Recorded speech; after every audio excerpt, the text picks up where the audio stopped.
বিসমিল্লাহির রহমানির রহিম। আসসালামু আলাইকুম ওয়া রাহমাতুল্লাহ। যে যেখানে আছেন ভালো থাকেন, সুস্থ থাকেন।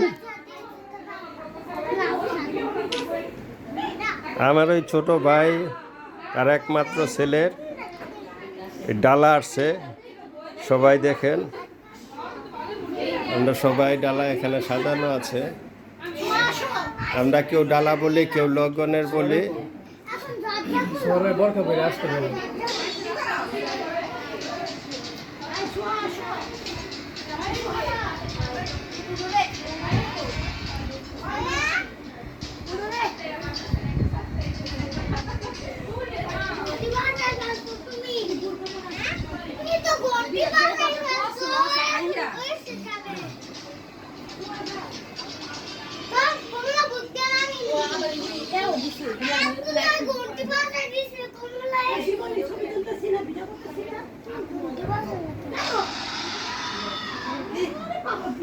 সবাই পাশে থাকবেন, একটা লাইক দিয়ে দিবেন। আল্লাহ হাফেজ।